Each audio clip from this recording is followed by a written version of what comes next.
నమస్తే welcome to my at news. ఇప్పుడు headlines చూద్దాం. సూర్యకుమార్ యాదవ్ ని ఎలా ఆపాలి? మాజీ పేసర్ జహీర్ ఖాన్ చెప్పిన సమాధానం ఇదే.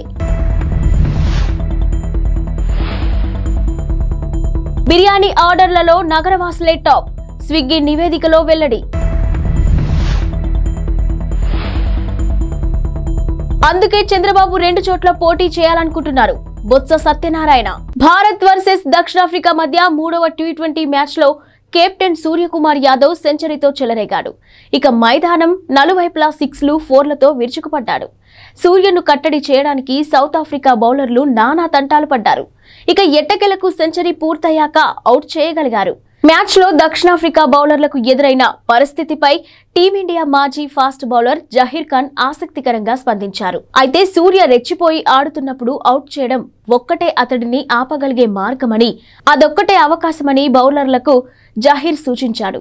బౌలర్లు అత్యుత్తమ బంతులు సంధించి సూర్యని అవుట్ చేయాలని అన్నాడు. ఇక దక్షిణాఫ్రికాపై మ్యాచ్ లో చివరికి అదే జరిగిందని అన్నాడు. సూర్య బ్యాటింగ్ పై స్పందిస్తూ తనకంటూ ప్రత్యేక గుర్తింపును తెచ్చుకుంటున్నాడని, ఈ విషయంలో ఎలాంటి సందేహం లేదని జహీర్ ఖాన్ అన్నాడు. ఇక మిస్టర్ 360 మైదానం నలువైపులా షాట్లు కొట్టగల సమర్థుడని, బౌలర్లకు ఇది చాలా కష్టతరమని అన్నాడు. ఫీల్డింగ్ పరిమితులు ఉంటాయి కాబట్టి బౌలర్లకు ఎప్పుడూ కష్టమేనని అన్నాడు. ఇక సూర్య లాంటి బ్యాటర్ క్రీజ్లో ఉన్నప్పుడు బంతిని long on mid wicket cover మీదుగా 6లు కొట్టగలరని, ఇది బౌలర్లకు కఠినమైనదని పేర్కొన్నాడు. ఇక సూర్య షాట్లు కొట్టేందుకు ప్లేస్లు ఎంచుకుంటున్నాడని, ఒకసారి ఊపు అందుకుంటే బౌలర్లు తమ ప్రణాళికలను అమలు చేయడం అంత సులభం కాదని అన్నాడు. ఈ మేరకు జహీర్ ఖాన్ క్రిక్ బజ్ తో మాట్లాడాడు. మహానగరాల్లో ప్రజలకు ఆన్లైన్ ఆహారం ఆర్డర్ ఇవ్వడం అలవాటుగా మారిపోయింది. ఇక స్విగ్గీ, జొమాటోలకు డిమాండ్ నానాటికి పెరుగుతుంది. మరోవైపు సంవత్సరాంతం వచ్చేసిన నేపథ్యంలో ఇక స్విగ్గీ ఈ ఏడాది అత్యధికంగా ఆర్డర్స్ వచ్చిన వంటకాల గురించి ఓ నివేదికను విడుదల చేసింది. హౌ ఇండియా స్విగ్గీ 2023 పేరిట విడుదలైన ఈ నివేదికలో పలు ఆసక్తికర విషయాలను వెల్లడయ్యాయి. ఇక బిర్యానీపై హైదరాబాద్ నగరవాసుల అభిమానం మరోసారి తేటతెల్లమైంది. దేశంలోని నగరాల్లోకెల్లా హైదరాబాద్ లో అత్యధికంగా బిర్యానీ ఆర్డర్లు వచ్చినట్టు స్విగ్గీ తన నివేదికలో పేర్కొంది. ఇక అంతేకాకుండా ఈ ఏడాది అత్యధికంగా స్విగ్గీలో అమ్ముడైన వంటకము బిర్యానీనే. వరుసగా 8వ ఏడాది బెస్ట్ ఆర్డర్ డిష్ గా బిర్యానీ నిలిచింది. సెకండ్కు 2.5 బిర్యానీలు అమ్ముడుపోయాయని నివేదికలో తేలింది. ఇక జనవరిలో ఏకంగా 4.30 లక్షల బిర్యానీలకు ఆర్డర్లు అందాయని, ఇక జనవరి 1 నుంచి నవంబర్ 23 వరకు మొత్తం 2.49 బిర్యానీ ఆర్డర్లు వచ్చాయని పేర్కొన్నారు. ఇక అయితే హైదరాబాద్కు చెందిన ఓ వ్యక్తి ఈ ఏడాది ఏకంగా 1633 బిర్యానీలను ఆర్డర్ చేయడం నివేదికలో మరో విశేషం. దీంతో పాటు హైదరాబాద్ వాసులు మొత్తం 6 లక్షల విలువైన ఇడ్లీలు ఆర్డర్ చేశారు. అత్యధికంగా ఆర్డర్ నమోదైన నగరాల్లో ఢిల్లీ, చెన్నై తర్వాతి స్థానంలో హైదరాబాద్ నిలిచింది. వైసీపీలో నియోజకవర్గాల ఇన్ఛార్జీల మార్పులపై విపక్షాలు విమర్శలు గుప్పిస్తున్న సంగతి తెలిసిందే. వైసీపీ ఓడిపోబోతుందనే భయాలు కారణంగానే ఇన్ఛార్జీలను మారుస్తున్నారని విమర్శిస్తున్నారు. ఈ నేపథ్యంలో మంత్రి బొత్స సత్యనారాయణ మాట్లాడుతూ టీడీపీకి కౌంటర్ ఇచ్చారు. మార్పులనేవి ప్రతి పార్టీలో జరిగే ప్రక్రియేనని ఆయన అన్నారు. ఇక గత ఎన్నికల్లో చంద్రబాబు సీట్లు ఇచ్చిన అందరూ గెలిచారా అని ప్రశ్నించారు.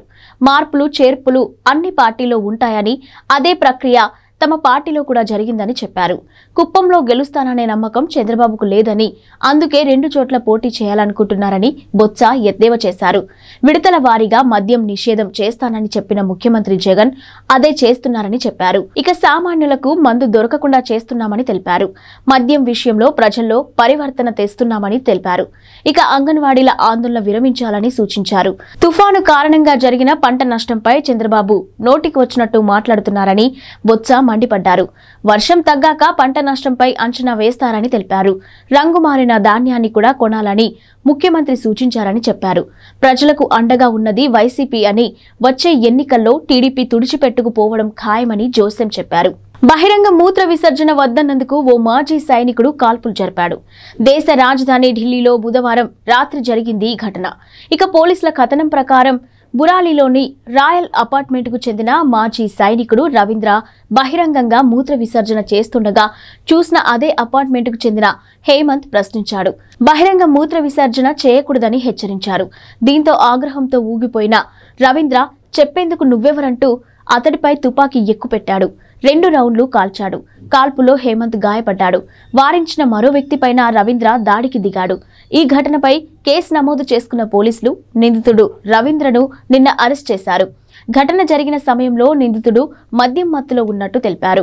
ఎన్నికల ప్రచారంలో కాంగ్రెస్ ఇచ్చిన 6 గ్యారంటీల్లో ఒకటైన 500K గ్యాస్ సిలిండర్ పథకం హామీని నిలబెట్టుకునేందుకు రేవంత్ రెడ్డి ప్రభుత్వం రెడీ అవుతుంది.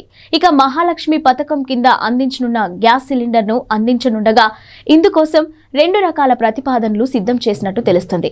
రేషన్ కార్డు ఉన్న వారితో పాటు లేని వారిలోనూ లబ్ధిదారులను ఎంపిక చేయడం అందులో మొదటిది కాగా, ఇక రెండవది రేషన్ కార్డుతో పని లేకుండా లబ్ధిదారులకు అందించడం రెండవదని చెప్పుకొచ్చారు. రాష్ట్రంలో మొత్తం 1.20 కోట్ల గ్యాస్ కనెక్షన్లు ఉండగా వీరిలో 44% మంది అంటే 52.80 లక్షల మందికి ప్రతి నెల రిఫిల్ బుక్ చేసుకుంటున్నారు. ఇక రేషన్ కార్డు ఉన్న కుటుంబాలు 89.99 లక్షల చొప్పున. ఈ లెక్కన తొలి ప్రాతిపాదికన ప్రకారం ఈ పథకాన్ని త్వరగానే అమలు చేయవచ్చు. కాకపోతే అనర్హులు కూడా లబ్ధిదారులయ్యే అవకాశం ఉందని పేర్కొన్నారు. అంటే దాదాపు 1 కోటి మందికి పైగా 500 రూపాయలకే గ్యాస్ సిలిండర్ ఇవ్వాల్సి ఉంటుంది. అదే రెండో ప్రతిపాదనను కనుక పరిగణలోకి తీసుకుంటే లబ్ధిదారుల గుర్తింపు కోసం ఎక్కువ సమయం పట్టే అవకాశం ఉంది. కేంద్ర ప్రభుత్వ విజ్ఞప్తి మేరకు గివిటప్ లో భాగంగా రాష్ట్రంలోని 4.2 లక్షల మందికి రాయితీని వదులుకున్నారు. ఇక దీంతో మిగిలిన వినియోగదారుల్లో ఎంతమందిని ఈ పథకానికి ఎంపిక చేస్తారనేది ఆసక్తికరంగా మారింది. ఇక ఈ పథకానికి ఎంపికయ్యే లబ్ధిదారులకు ఏడాదికి 6 సిలిండర్ల చొప్పున ఇస్తే ప్రభుత్వంపై దాదాపుగా 2225 కోట్ల అదనపు భారం పడుతుంది. ఇక అదే 12 సిలిండర్లు ఇస్తే కనుక ఇది రెండింతలవుతుందని పేర్కొన్నారు. బీఆర్ఎస్ ప్రభుత్వం గతంలో ఏర్పాటు చేసిన కొత్త జిల్లాలను కుదించడం ఉండదని ఎమ్మెల్సీ జీవన్ రెడ్డి పేర్కొన్నారు. వాటితో ప్రజలకు కొంత ప్రయోజనం చేకూరిందని పేర్కొన్నారు. ఇక గురువారం కరీంనగర్లో ఏర్పాటు చేసిన మీడియా సమావేశంలో ఆయన ఈ విషయాలను వెల్లడించారు. కొత్త జిల్లాల ఏర్పాటుతో ఆయా ప్రాంతాల్లోని మెడికల్ కాలేజీలు వచ్చాయని, అటువంటి అభివృద్ధి వల్ల ప్రజలకు మేలు జరుగుతుందని పేర్కొన్నారు. హుస్నాబాద్ నియోజకవర్గ కేంద్రాన్ని కరీంనగర్ జిల్లాలో విలీనం చేయాల్సిందేనని, రేవంత్ రెడ్డి పర్యటనలో ఈ విషయమై తాను అక్కడి ప్రజలకు హామీ ఇచ్చానని తెలిపారు. ఇక రాజకీయ ప్రయోజనాల కోసం సిద్దిపేట జిల్లాలో కలిపిన హుస్నాబాద్ను మునుపటిలా కరీంనగర్ కు మార్చుతామని స్పష్టం చేశారు. రామ్ గోపాల్ వర్మ తాజా చిత్రం వ్యూహం ఈ నెల 29న థియేటర్లోకి వస్తుంది. ఈ సినిమా ప్రమోషన్ లో ప్రస్తుతం వర్మ బిజీగా ఉన్నారు. ఎక్స్ వేదికగా తనదైన శైలిలో కామెంట్లు చేస్తూ ప్రేక్షకులను ఆకర్షించే ప్రయత్నం చేస్తున్నారు. ఎప్పటి మాదిరే వర్మ మరోసారి జనసేన అధినేత పవన్ కళ్యాణ్ పై సెటైర్లు వేశారు. ఇక జనసేనలో చంద్రబాబు కోవట్ పవన్ కళ్యాణే అని అనిపిస్తుందని ఆయన వ్యాఖ్యానించారు. ఈ వ్యాఖ్యలపై పవన్ ఫ్యాన్స్ విరుచుకుపడుతున్నారు. మరోవైపు వ్యూహం చిత్రానికి సంబంధించి ఆర్జీవి ఒక పోస్టర్ను కూడా షేర్ చేశారు. ఇందులో పసుపు రంగులో ఉన్న ఒక సైకిల్ ను ఉంచారు. టీ గ్లాస్ జనసేన గుర్తును తాను పట్టుకున్న ఫోటోను పెట్టారు. వెనుక ఒక చింపాంజీ కూడా ఉంది. నా వెనుక ఉన్న జంతువుకు చీర్స్ అని క్యాప్షన్ పెట్టారు. ఏపీలో యురేనియం అన్వేషణ జరుగుతున్నట్టు కేంద్ర అణు ఇంధన శాఖ మంత్రి జితేంద్ర సింగ్ తెలిపారు. గురువారం రాజ్యసభలో సంత్ బల్బీర్ సింగ్ అడిగిన ఓ ప్రశ్నకు మంత్రి ఈ మేరకు సమాధానమిచ్చారు. మొత్తం 4 జిల్లాల్లో యురేనియం కోసం అన్వేషిస్తున్నట్టు వెల్లడించారు. వైఎస్ఆర్ జిల్లాల్లోని నల్గొండవారిపల్లె, అంబకపల్లె, బక్కన్నగారిపల్లె, శివరాంపురం, పించ, కుమ్మరంపల్లె, నాయగాపల్లెలో అన్వేషణ సాగుతుందని మంత్రి పేర్కొన్నారు. ఇక పల్నాడు జిల్లాలో సారంగపల్లె, మదనాపాడు, తంగెడ, కర్నూలు జిల్లాలో బొమ్మరాజుపల్లె, వినకహల్పాడ్, కప్పట్రాళ్ల, అన్నమయ్య జిల్లాలో కాటమాయకుంట, వరికుంటపల్లెలు ఉన్నాయని చెప్పారు. Atomic minerals director of exploration and research ఇటీవల కాలంలో ఇక్కడ అన్వేషించినట్టు పేర్కొన్నారు. ఇక ఏపీలోని కన్నంపల్లె, తెలంగాణలోని చిత్రియాల్ వద్ద కొత్త గనులు, ప్లాంట్లు ఏర్పాటు చేసే విషయమై యురేనియం కార్పొరేషన్ ఆఫ్ ఇండియా ప్రారంభించిన పనులు వివిధ దశల్లో ఉన్నట్టు తెలియజేశారు. ఎన్నికల హామీల్లో భాగంగా మహాలక్ష్మి పథకం కింద ఆర్టీసీ బస్సుల్లో మహిళలకు ఉచిత ప్రయాణాన్ని కాంగ్రెస్ ప్రభుత్వం ఇప్పటికే అమలు చేస్తుంది. కాగా గురువారం రాత్రి 12 గంటల నుంచి జీరో టికెటింగ్ విధానం అమల్లోకి వచ్చింది. ఇక శుక్రవారం నుంచి జీరో టికెట్లను జారీ చేయాలని ఆర్టీసీ అధికారులకు ఆర్టీసీ ఎండీ వీసీ సజ్జనార్ ఆదేశాలను జారీ చేశారు. ఈ విధానాన్ని గురువారం రాత్రి ప్రయోగాత్మకంగా పరిశీలించారు. అది విజయవంతం అవడంతో అమల్లోకి తీసుకొచ్చారు. ఇక ఈ మేరకు టికెట్లు జారీ చేసే టీం మెషిన్లలో ప్రత్యేక సాఫ్ట్వేర్ ను ఇన్స్టాల్ చేశారు. ఎక్కడి నుంచి ఎక్కడికి ప్రయాణిస్తున్నారు, ప్రయాణించేది ఆర్డినరీ బస్సా లేక ఎక్స్ప్రెస్ బస్సా అనే వివరాలు జీరో టికెట్ పై రికార్డ్ అవుతున్నాయి. ఇక బుధవారం రాత్రి నుంచే వీటి పనితీరును పరిశీలించారు. కూషాయిగూడ మిథాని సిటీ డిపోల్లో ప్రయోగాత్మకంగా జీరో టికెటింగ్ ను అమలు చేసి పరిశీలించారు. మరోవైపు రెగ్యులర్ బస్సులతో పాటు ప్రత్యేక బస్సుల్లో కూడా మహిళలకు ప్రయాణ ఉచిత సౌకర్యాన్ని కల్పించాలని టీఎస్ఆర్టీసీ నిర్ణయించింది. పండగలు, జాతరల సమయాల్లో నడిపే బస్సు సర్వీసుల్లో కూడా ఉచిత ప్రయాణాలు చేయవచ్చని తెలిపింది. వారాంతాల్లో నడిపే అదనపు బస్సులకు ఈ నిర్ణయం వర్తిస్తుందని తెలిపింది. మహిళలు, బాలికలు, ట్రాన్స్జెండర్లు జీరో టికెట్ పై ప్రయాణించవచ్చని తెలిపారు. ఇక కొమరవెల్లి, నాగోబా వంటి జాతరలతో పాటు ప్రధానమైన పండుగలకు ప్రత్యేకంగా నడిపే సర్వీసుల్లో ఈ వెసులుబాటు మహిళలకు అందుబాటులో ఉంటుందని పేర్కొన్నారు. దేశవ్యాప్తంగా సంచలనం సృష్టించిన పార్లమెంటు భద్రతా ఉల్లంఘన ఘటనకు ప్రధాన సూత్రధారిగా ఉన్న లలిత్ ఝా లొంగిపోయాడు.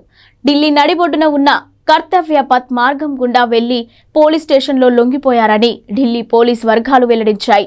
ఇక లలిత్ ను అరెస్ట్ చేసినట్టు నిర్ధారించాయి. న్యూఢిల్లీ జిల్లా పోలీసులు అతడిని స్పెషల్ సెల్ కు అప్పగించారు. దీంతో 2 రోజుల పాటు పరారీలో ఉన్న లలిత్ ప్రస్తుతం పోలీసుల అదుపులో ఉన్నాడు. లలిత్ నిమ్రా నుంచి బస్సులో ప్రయాణించి రాజస్థాన్లోని నాగౌర్కు వెళ్లాడు. అదే అతను చివరిసారిగా కనిపించింది. ఇక అక్కడ 2 స్నేహితులతో కలిసి ఒక హోటల్లో బస చేశాడని పోలీసులు అతడి కోసం అన్వేషిస్తున్నారని తెలుసుకుని తిరిగి వచ్చి లొంగిపోయానంటూ లలిత్ తెలిపాడు.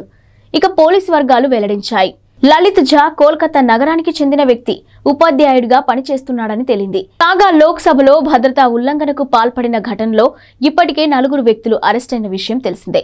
లోక్సభలో కలకలం సృష్టించిన సాగర్ శర్మ, మనోరంజన్ తో పాటు పార్లమెంటు భవనం వెలుపల నినాదాలు చేసిన నీలం దేవి, అమోల్ షిండేలు పోలీసులు అరెస్ట్ చేశారు.